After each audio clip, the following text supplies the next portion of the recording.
இயேசு உங்களை நேசிக்கிறார். பிரியமானவர்களே, இந்த நாளில் ஆண்டவர் நம்மளோடு பேசக்கூடிய வேதத்திலிருந்து ஒரு 3 வசனங்களை கூட வாசித்து ஆண்டவர் நம்மளோடு பேசுகிற, நமக்கு கற்றுக் கொடுக்கக்கூடிய காரியத்தை பார்ப்போம்.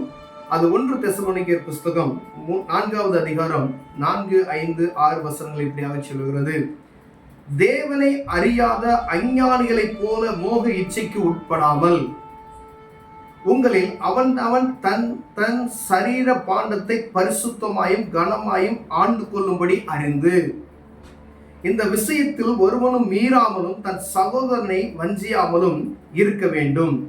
முன்னமே நாங்கள் உங்களுக்கு சொல்லி சாட்சியாய் எச்சரித்தபடியே இப்படிப்பட்ட விஷயங்கள் எல்லாவற்றையும் குறித்து கர்த்தர் நீதியை சரி கட்டுகிறவராய் இருக்கிறார்.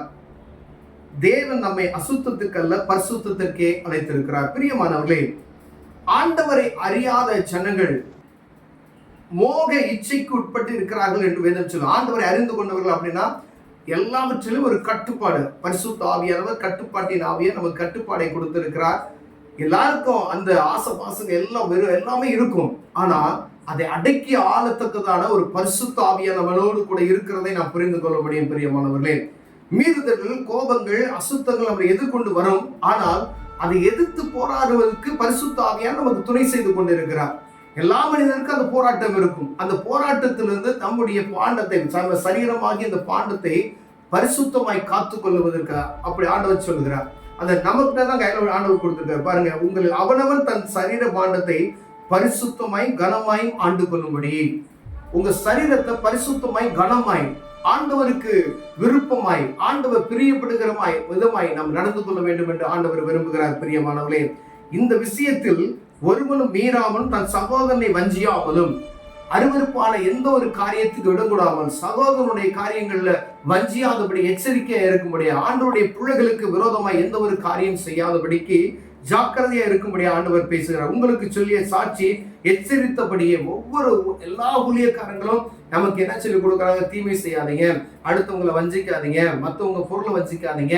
ஒவ்வொருவரும் எல்லாரும் ஆண்டவருக்கு பிரியமா இப்படிதான் நடக்கணும்னு சொல்லி ஆண்டவர் என்ன செய்யறார்? நமக்கு ஊழியர்கள் நிமித்தமாய், போதகர்கள் நிமித்தமாய் நமக்கு போதனை செய்யப்படுகிறதை நான் பாரு. அப்ப அந்த போதனைகள்லாம் மீண்டும் மீண்டுமாய் எதற்காக சொல்லப்படுகிறது? ஏன் மீண்டும் மீண்டுமாய் இந்த வார்த்தைகள் சபையில ஏன் சொல்லப்படுகிறது? வேதத்தில் ஏன் மீண்டும் மீண்டுமாய் எழுதப்பட்டிருக்குன்னா, ஆண்டவருக்கு விருப்பமில்லாத எந்த ஒரு காரியத்தை நம்ம செய்யக்கூடாது.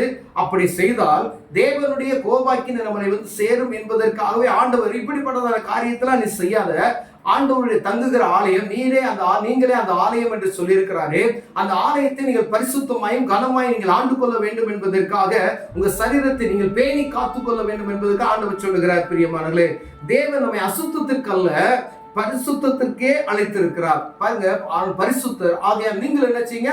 பரிசுத்தமா இருங்கள் என்று ஆண்டவர் சொல்லி இருக்கிறார். பிரியமானவர்களே, அப்ப நம்ம எல்லா காரியத்திலும் நம்ம பேசுகிறது, நடக்கிறது, பார்க்கிறது, உட்கார்றது, எங்க யாரோடு பழக்க வைத்திருக்கிறோம், எல்லா விதத்திலும் ஆண்டவருடைய பார்வை நம்மளோடு இருக்கிறது. பிரியமான, அப்ப ஆண்டவருடைய பார்வைக்கு மறைவாக ஒன்றுமே நாம் செய்ய முடியாது.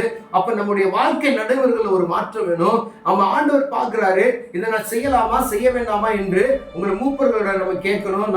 நமக்கு மூத்த ஊழியர்கள்ட்ட அதை கேட்டு நமக்கு ஒருவேளை இது புரியல, இதுல பங்கு வைக்கலாமா, இதுல நம்ம சேர்ந்து தொழிலை செய்யலாமா, எப்படிலாம் நம்ம நடந்து கொள்ளணும், சந்தேகம் இருப்பதால் பரிசுத்த ஆவியான சமூகத்துல ஆண்டவரே இந்த காரியத்தை நான் செய்யலாமா என்று தேவ சமூகத்துல போய் கேட்கணும். அப்படி கேட்கும் பொழுது ஆண்டவர் நமக்கு ஆலோசனையை கொடுத்து நம்மளை பரிசுத்தப்படுத்தி காத்துக் கொள்வதற்கு ஆண்டவர் வல்லமையுள்ளவராய் இருக்கிறார். பிரியமானவர்களே, ஆண்டவர் நம்மளோடு இடைப்படுவார். ஒருவேளை இதுல நம்ம குறைச்சலவர்களாய் காணப்பட்டோமா, ஆண்டவர் உங்களோடும் என்னோடு பேசிக் கொண்டிருக்கிறார். இந்த காரியத்துல நீங்க சரியில்லை, ஆண்டவர் நம்மளோடு இடைப்படுகிறார். அப்ப இதை திருத்திக் கொள்வதற்காக ஆண்டவர் நம்மளோடு பேசுகிறார். ஒருவேளை இதை குற்றம் கண்டுபிடிக்காதபடிக்கு பரிசுத்த ஆவியார் என்னோடு பேசுகிறார். என் குறைவுகளை ஆண்டவர் சுட்டி காமிக்கிறார். அந்த காரியத்தில் நான் விடுவித்து ஆண்டவர் கொடுக்கிற நன்மையான காரியத்தை நான் பெற்றுக்கொள்ள வேண்டும் என்றே ஆண்டவர் பேசுகிறார் என்பதை நான் புரிந்து கொள்ளவேனால், யாரும் நம்மளை குற்றப்படுத்துறாங்க, எனக்கு குறை சொல்றாங்க அப்படின்னு சொல்லி நம்ம யாரையும் குற்றப்படுத்த மாட்டோம்.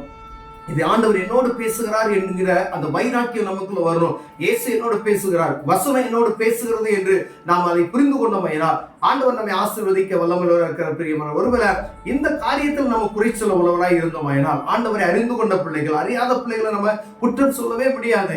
இயேசுவை நான் சொந்த இரட்சகராய் ஏற்றுக்கொண்டேன், பரிசுத்த ஆவியை பெற்று இருக்கிறேன், மூழ்கி ஞானஸ்தானம் எடுத்திருக்கிறேன் என்று சொல்லக்கூடியவர்கள் தங்களுடைய சரீர பாண்டத்தை பரிசுத்தமாயும் அவர் கனமாயும் ஆண்டு கொள்ளணும். ஏன்னா அவர் பரிசுத்தர், நீங்கள் பரிசுத்தமாய் என்று சொன்ன அந்த வார்த்தை நிறைவேறும்படி எப்படி ஆண்டவர் சொல்லுகிறார். ஒருவேளை இதுல சரியாய் நடப்போம் என ஆண்டவர் நம்மை ஆசீர்வதிக்க வல்லமையுள்ளவராக. கண்களை மூடுவோம், ஜெபம் செய்வோம். அன்பின் தகப்பனே, நாங்கள் பரிசுத்தமாய் வாழும்படி அநேக காரியங்களை ஆண்டவர்களுக்கு கற்றுக் கொடுத்து இருக்கிறீங்க.